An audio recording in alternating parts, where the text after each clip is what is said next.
Hace pocos días conocimos el informe de derechos humanos realizado por el Consejo de la ONU, que se suma a otros 3 informes que habíamos recibido los días previos para conocer sus implicancias, cómo se realizan estos procesos y estas investigaciones. Estamos junto a Paulina Bodanovich, ella es presidenta de la Fundación Horizonte Ciudadano, también es la presidenta de la Comisión de Derechos Humanos del Colegio de Abogados. Bienvenida, Paulina, ¿cómo está? Muy bien, Bárbara, gracias. Bueno, tú en distinta condición, ya sea como ex autoridad, como parte del Colegio de Abogados también, has formado parte de estos procesos, por lo menos en el caso de la Corte Interamericana de Derechos Humanos, el de la ONU también. Así es.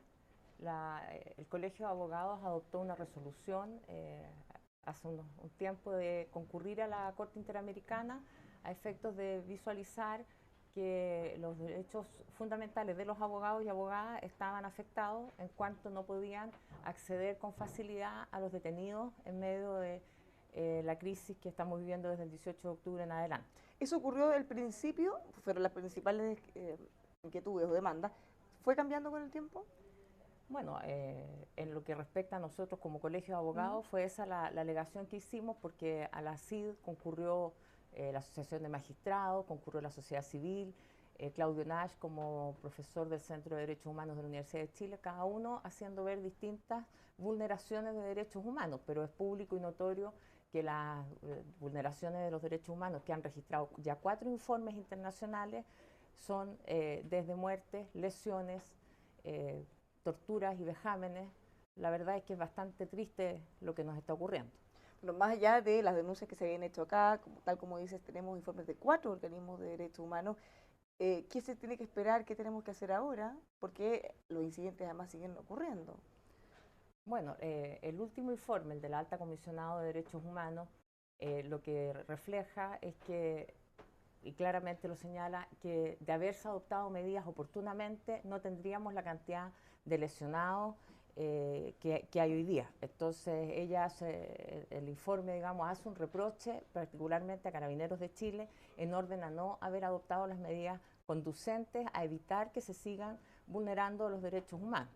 ¿Cómo qué tipo de medidas pudieron haber tomado? Por ejemplo, recién el día 21 de noviembre, es decir, un mes después de iniciar las manifestaciones, el general director dispone que se cese el uso de las escopetas antibalines cuando ya había varios fallos de las Cortes de Apelaciones que así lo disponían. Pero aún así, dictando esa instrucción, tampoco obedecía. Y siguen, hasta el día de hoy hay gente que ha sido dañada con uso de balines. Claro, y eso de alguna manera nota que han llegado las medidas en forma tardía. Absolutamente tardía. Otro aspecto que releva el informe es el registro de detenidos, que es imperfecto, que no hay libre acceso. Eso todavía se mantiene con ciertos problemas en algunos recintos de detención. El presidente de la Corte Suprema señaló que había una mesa técnica trabajando en eso, lo que me parece muy bien que se vayan adoptando las medidas y no esperar más tiempo, porque la verdad es que aquí está en riesgo la salud, la vida de las personas. Bueno, si pensamos, una de las críticas que se le ha hecho más profunda a Carabineros tiene que ver con problemas de formación que aparentemente o supuestamente no estarían capacitados para poder enfrentar exitosamente las manifestaciones o por lo menos los hechos de violencia que hemos tenido en las últimas semanas. Cualquier medida para poder mejorarlo es de corto, mediano, largo plazo en realidad. ¿Cómo nos hacemos cargo de la hora en que siguen ocurriendo accidentes?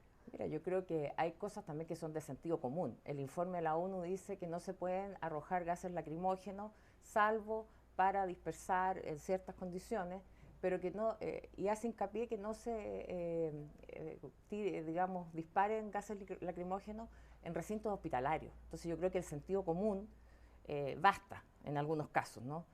Otra cosa, el registro de los nombres de carabineros dice que deben estar identificados. Eso es una norma de todas las policías que deben llevar registro.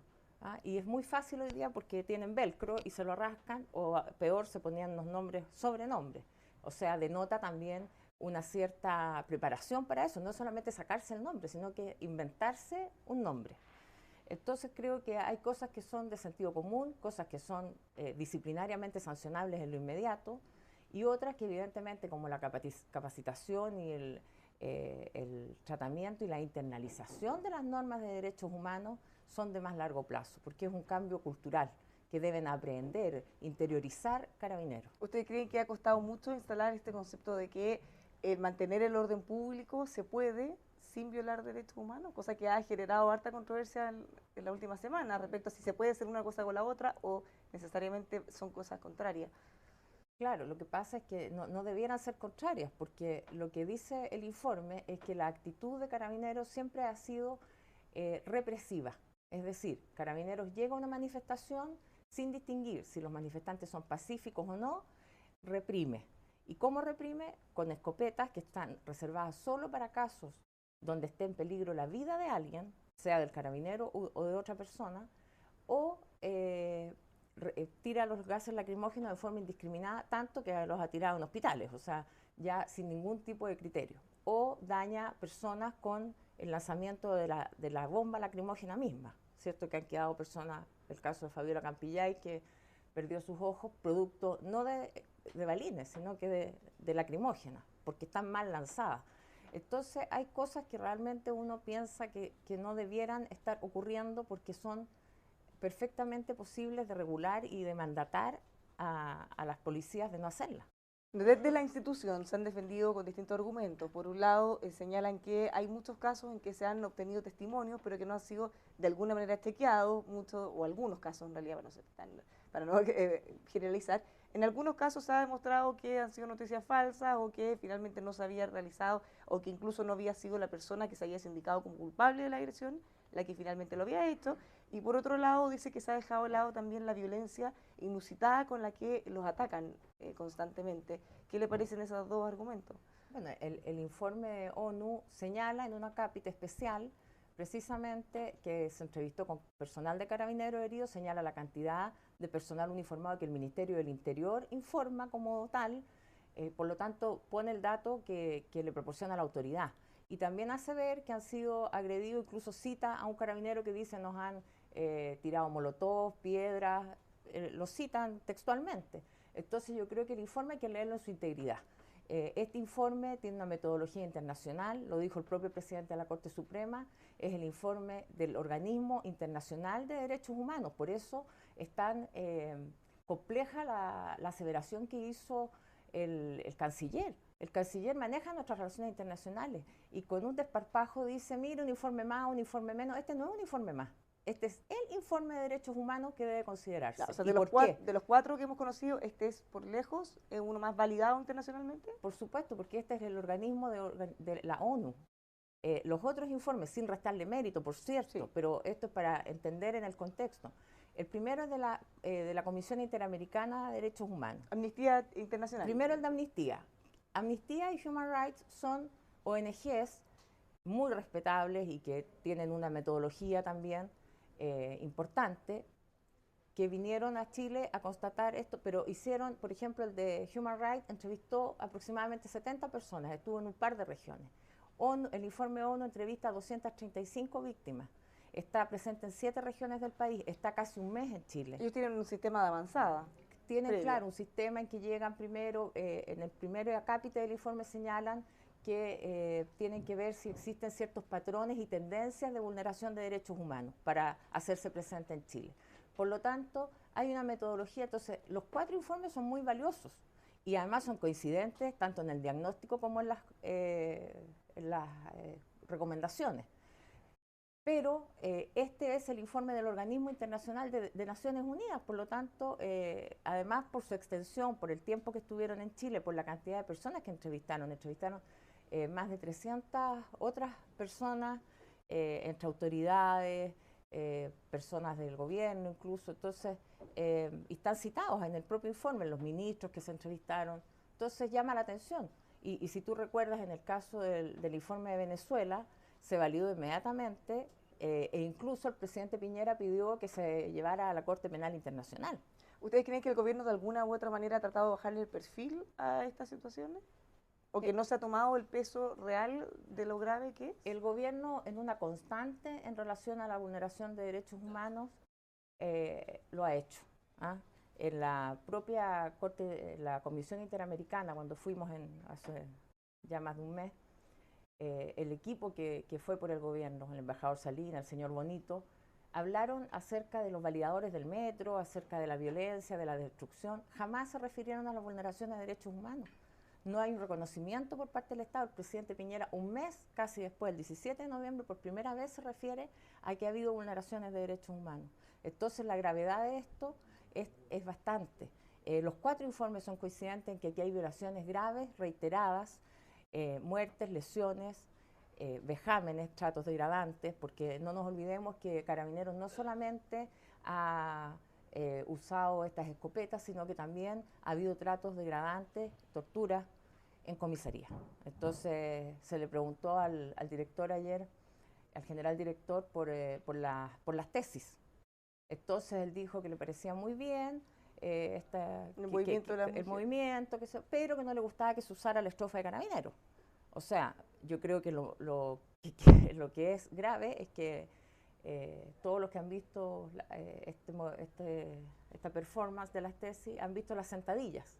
Y esas sentadillas responden a las conductas que se obliga a hacer a las detenidas, estando en una situación absolutamente inermes dentro de una comisaría, obligarlas a hacer eso, a desnudarse.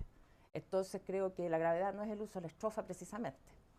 Hay otras situaciones que tienen que ser investigadas. ¿Ustedes confían en que la justicia va a dar abasto y va a estar a la altura de lo que se está esperando? Porque siempre se ha dicho que la justicia funcione, dejemos que las instituciones hagan su trabajo, y ya hay muchos recursos presentados en esta línea. El Poder Judicial ha actuado eficientemente, oportunamente. En muchos casos, por ejemplo, los primeros días cuando el director de la posta central no permitía el acceso de los observadores del INDH, concurrió un juez de garantía y ordenó la apertura de la posta, que estaba con candado, literalmente, en compañía del director del INDH. Por tanto, y también han acogido amparos, los mismos recursos de protección en el caso de las escopetas antibalines. Todo eso ha sido oportunamente fallado por la justicia. Volviendo al rol del gobierno, hubo una acusación constitucional contra el exministro Chadwick justamente por estas materias que terminó siendo acogida. Y en el caso del presidente Piñera no pudo avanzar a la segunda etapa. ¿Qué le parece eso y la responsabilidad o no que recae en el ex ministro del Interior y en el que tenemos actualmente? Bueno, el ministro Chadwick, la acusación constitucional se fundamentaba precisamente en no haber ejecutado en no haber obedecido la Constitución y no haber ejecutado las leyes, porque la verdad es que el estándar en materia de derechos humanos es un estándar alto. No basta, digamos, hay que hacer proactivamente, tener una actitud proactiva. No se puede mirar desde fuera. Y realmente la actitud del Ministerio del Interior, no solo del ministro, tenemos un subsecretario que ha estado totalmente ausente. La actitud de ellos no fue la que se habría esperado en un caso como este. La verdad es que al tercer día ya se había visto que había muchos problemas de personas lesionadas y todo. Se pudo haber dictado normas respecto tanto al acceso a comisaría.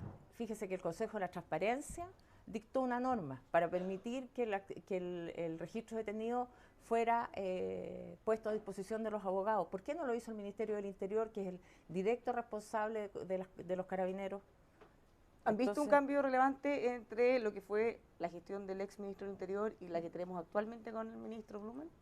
Lamentablemente siguen ocurriendo hechos de la misma naturaleza. Por lo tanto, no hay un cambio sustancial, pese a que, como se exhibió en la acusación constitucional, el ministro Blumen le ha dictado algunos oficios, instrucciones, pero se esperaría una actitud mucho más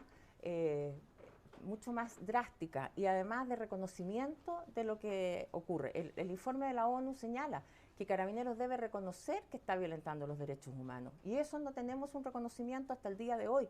Carabineros, como decías tú, vuelve sobre el tema de la violencia. Nadie justifica la violencia, nadie está porque dañen a Carabineros, por supuesto.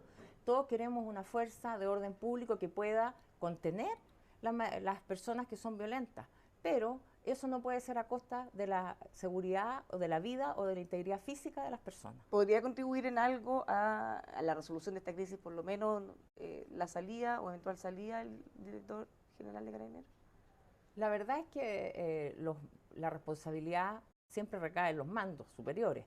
Por lo tanto, debiera, yo creo que hace tiempo, habérsele pedido el cargo al director de Carabineros. Pero esa es una decisión que también está en el ministro del Interior y que no sabemos por qué no se ha ejecutado, porque la verdad es que además las declaraciones que hace el general director de Carabineros día a día ayer se refirió también, o antes de ayer, en malos términos de las personas, cuando dijo no va a haber ningún procesado, no se preocupen, que se filtró un audio. Entonces hay una conducta pertinaz de parte de él de no valorar los derechos humanos, diría. En particular ese audio cuando se filtró, habían filtrado la mitad donde él decía que no van a dar de baja, pero que van a contar con todo su respaldo siempre que se haya cumplido la ley. Igual fue finalmente bien controvertido en su momento. Claro, porque en definitiva él es un jefe de servicio. Entonces, si uno es jefe de servicio y tiene que dar un mensaje, no debiera ir en el sentido de decirle los vamos a salvar, digamos, sino que obviamente hay que apoyar, pero no indiscriminadamente. Entonces, yo no sé, claro, a lo mejor filtraron una parte, eso uno no lo conoce, pero la verdad es que la actitud del director general, director, perdón, no ha sido la que se habría esperado en una situación de crisis como la que vivimos. Volviendo al tema de las tesis, ¿qué le parece que ha sido el rol de la ministra de la Mujer? Bueno, esto ha demostrado que el Ministerio de la Mujer en este gobierno no existe. No hay presencia de la ministra, no hay presencia de la Subsecretaría de Derechos Humanos, porque también las vulneraciones de género también son vulneraciones de derechos humanos. Entonces, bueno, ¿dónde está el resto del gobierno? Finalmente, ¿les parece a ustedes que nos falta todavía avanzar y entender a cabalidad el concepto de violación de derechos humanos? Muchas veces se ve que incluso tienen que salir a explicar quiénes son los que violan los derechos humanos o no, o cuando la gente dice, bueno, todos tenemos derechos humanos, sobre todo pensando en las vulneraciones de otros tipos, en el fondo, que también tienen que incorporar la violencia. Puede que falte mucha difusión, pero claramente lo que ocurre hoy día nadie podría cuestionar que existen violaciones a los derechos humanos. Entonces, tal vez creo que la oportunidad que se nos abre con la discusión de una nueva Constitución es muy importante para que todos y todas entiendan que la Constitución ampara y garantiza ciertos derechos, el derecho a la vida, a la integridad física, pero también el derecho a vivir en un medio ambiente libre de contaminación, la igualdad ante la ley, el derecho a reunirse pacíficamente, que es un derecho que hoy día no tenemos, porque, como digo, Carabineros actúa represivamente, por lo tanto, son derechos que están en la Constitución, pero que hoy día no se están cumpliendo. Y en ese sentido, pensando en el derecho, por ejemplo, a las manifestaciones, normalmente o tradicionalmente se piden permiso para realizar, por ejemplo, un evento masivo como el que se realizó el fin de semana, el viernes pasado, en un concierto. Hay trámites, hay que pedirle un permiso a la Intendencia, todo eso ha quedado atrás. ¿Se ve vulnerado también ahí el Estado de Derecho? Hay normas que cumplir y no se están cumpliendo. Desconozco si se tramitaron los permisos. Ahora, claro, también la autoridad, si no hay permiso, puede no permitir la realización del acto. Claro, pero en ese caso, ¿se estaría vulnerando o no el derecho a manifestación? Bueno, si no se cumplen las normativas, la autoridad también tiene que adoptar las medidas. No solo es de lado y lado. Muchas gracias por habernos acompañado esta mañana en EMOL TV, Paulina. Gracias. Los dejamos invitados a que siga junto a nosotros revisando nuestros contenidos en emol.com.